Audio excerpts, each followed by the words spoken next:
अमित का अपना कारोबार था। ईश्वर की कृपा से कोई कमी नहीं थी।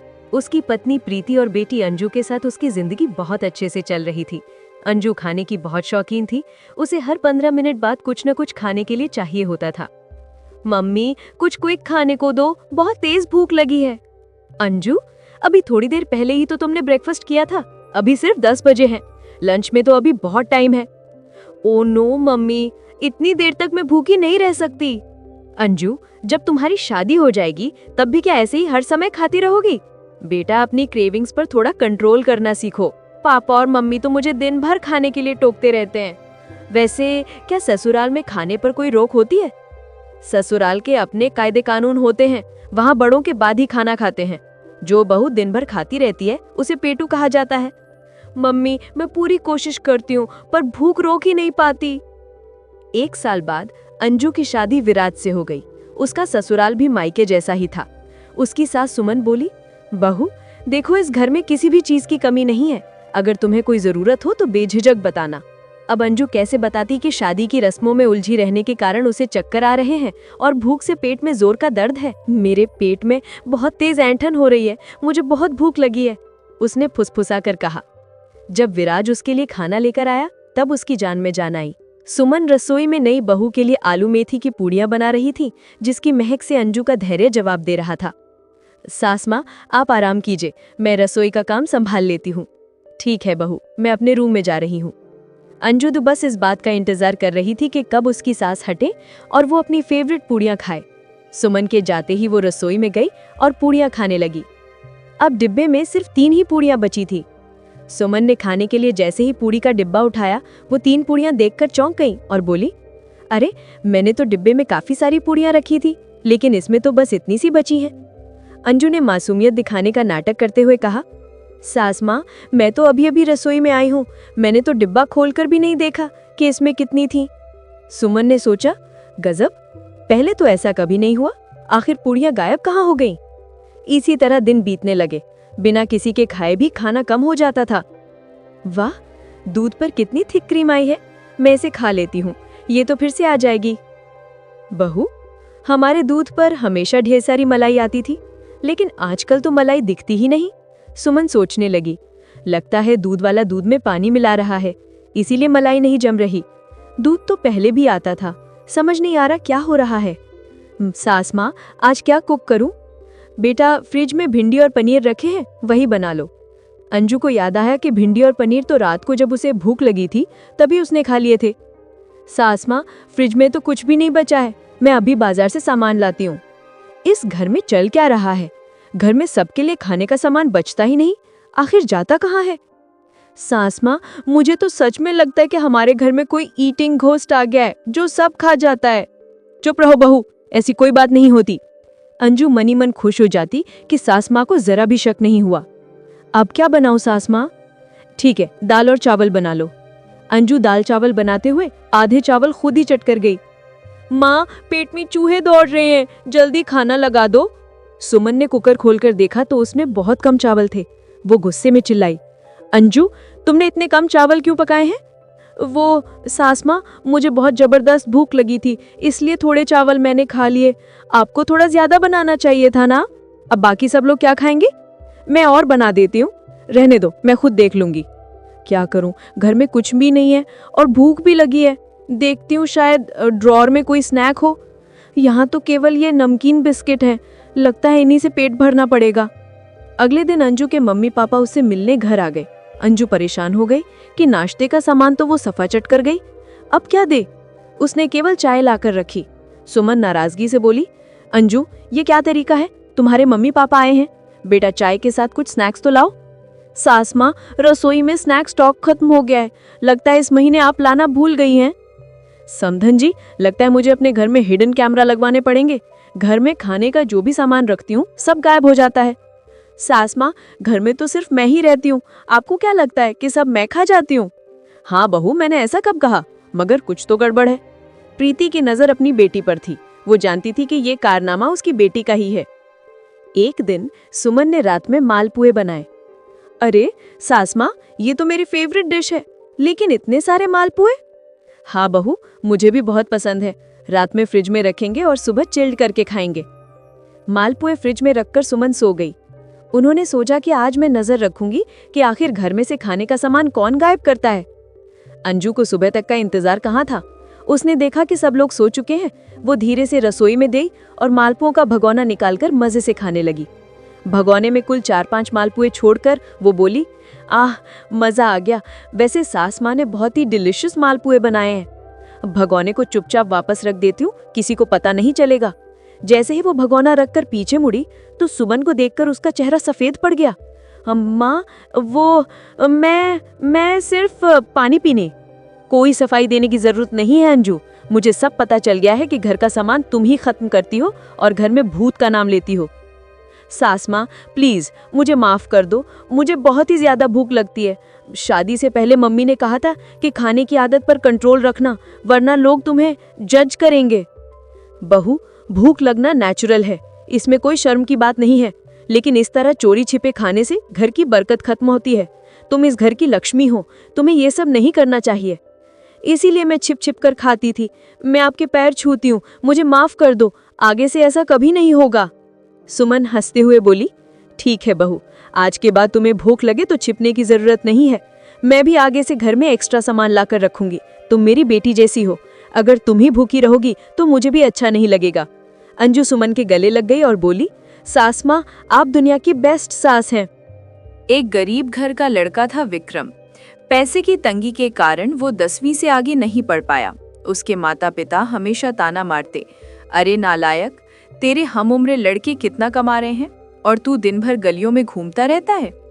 विक्रम बोला, मैं क्या करूं, मुझे नौकरी कौन देगा और मजदूरी मुझसे होगी नहीं। अगर इतनी ही दिक्कत है तो मैं घर से चला जाता हूँ। माँ ने गुस्से में कहा, एक तो किसी काम का नहीं, ऊपर से इतना घमंड। अब जा और शहर से रसोई का सामान ले आ। शहर क्यों जाऊं? पता नहीं हमारे गांव में किराने की दुकान क्यों नहीं है। माँ का चेहरा चमका, तो तू ही खोल ले, फिर किसी को शहर नहीं जाना पड़ेगा।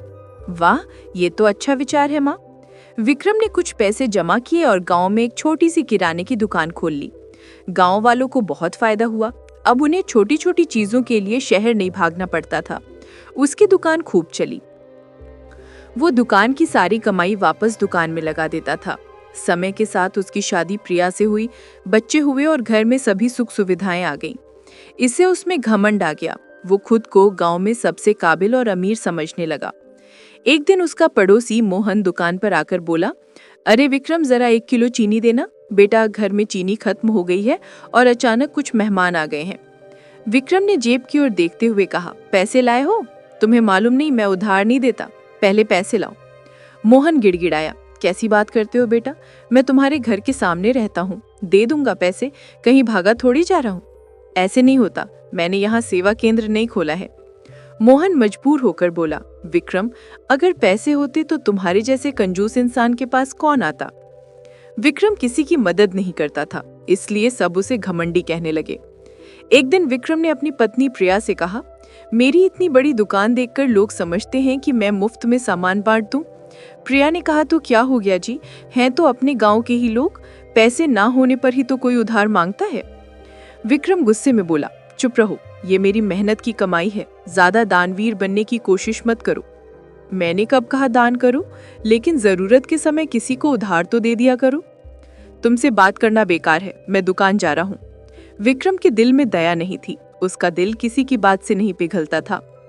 उसी गांव में भावना नाम की एक स्त्री रहती थी। उसका पति राजेश गाड़ी चलाता था, लेकिन पैरालिसिस होने से वो बिस्तर पर पड़ गया।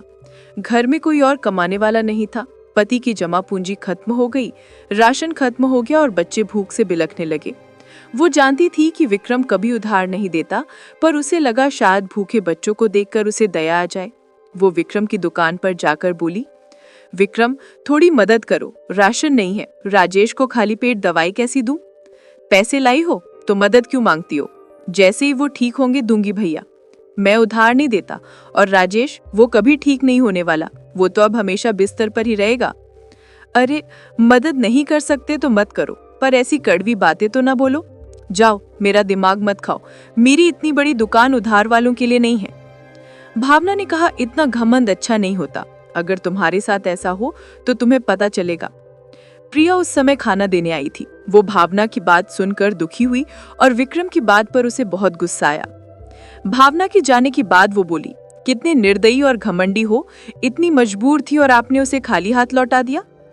विक्रम ने जवाब दिया, तुम्हें क्या लगी? अगर ऐसे लगती तो मेरी दुकान इतनी अच्छी नहीं चलती। प्रिया समझा कर थक गई, मगर विक्रम की समझ में कुछ नहीं आया। प्रिया ने घर से छिपाकर थोड़ा राशन भावना के घर पहुंचाया और कहा, आपकी बहुत मेहरबानी, आपके पति ने तो मुझे वहां से भगा ही दिया था।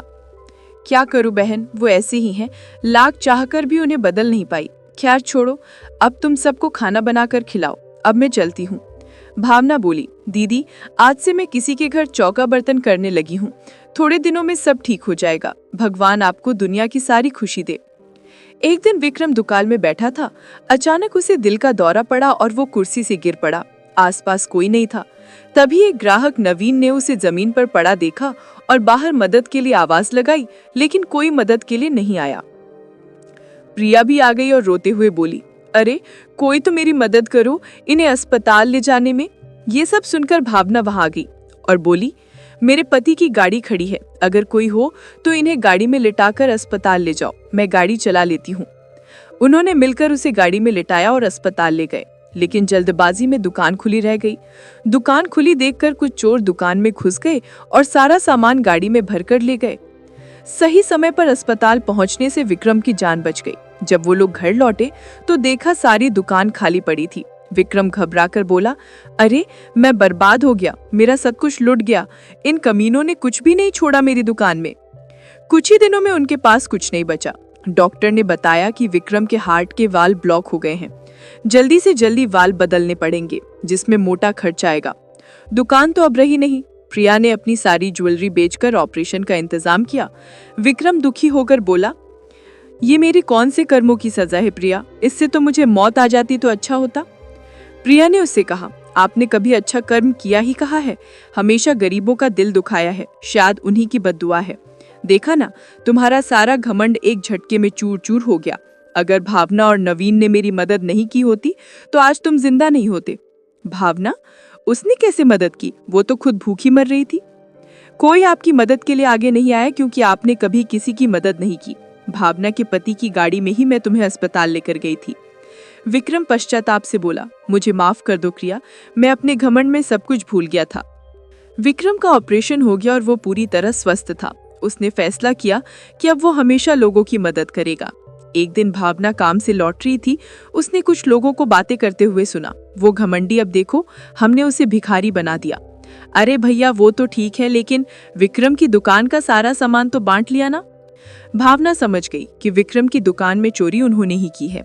उसने पुलिस को फोन करके बुलाया और वे चोर पकड़े गए।